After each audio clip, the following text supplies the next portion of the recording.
Bonjour les nouveaux audacieux et audacieuses. Aujourd'hui, on part pour avoir des bons appuis. Alors suivez-moi, c'est parti. Comment on fait pour avoir des bons appuis et être un bon combattant? Parce que ça, les appuis, c'est la base de tous les sports de combat. Et de la self-défense en passant par... bon, voilà.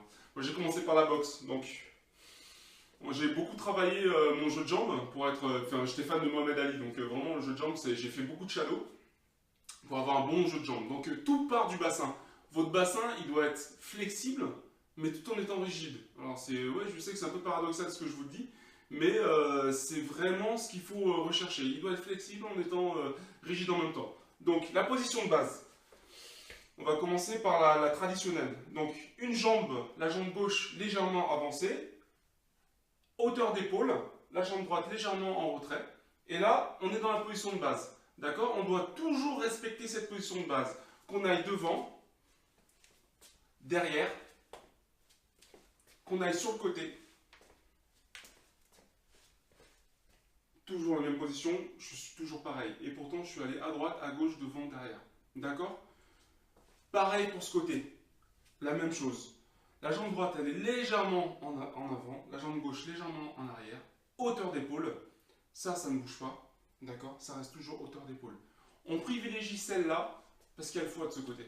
D'accord? Il y a des organes qui sont nobles et qui sont beaucoup plus destructeurs de ce côté. Donc c'est pour ça qu'on préfère être dans cette garde-là. Le but du jeu, on ne croise pas les jambes. C'est pas bon. D'accord? On recherche une bonne distance. J'entends par la bonne distance, c'est vraiment les débutants, quand on passe du stade débutant à intermédiaire, c'est ça. Cette notion de distance, de se désaxer. Donc la notion de distance, j'entends.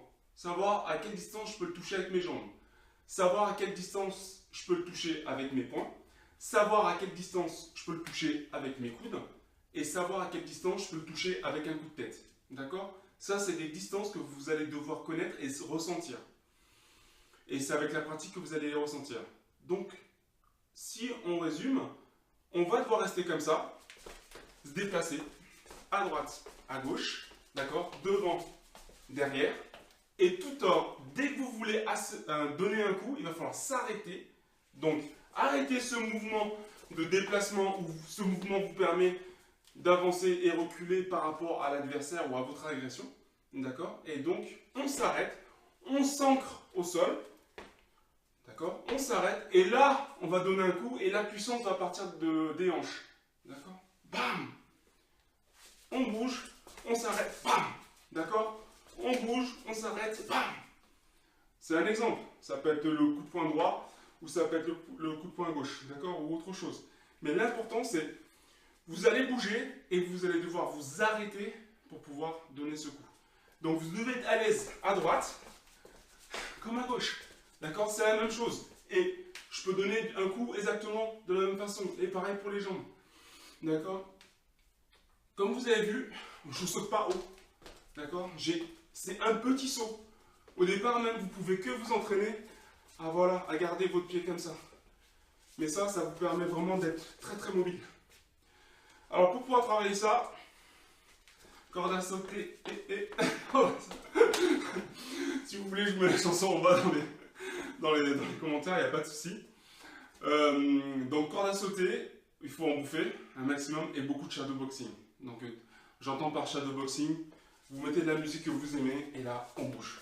On bouge à droite, à gauche. On essaie de garder, on commence à prendre l'habitude à garder les mains hautes. D'accord?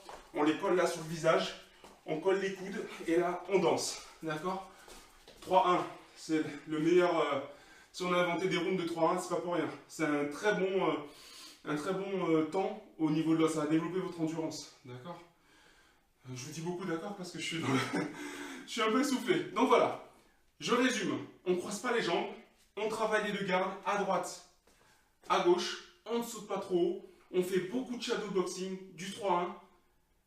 Merci d'avoir regardé cette vidéo sur les appuis et les déplacements en général.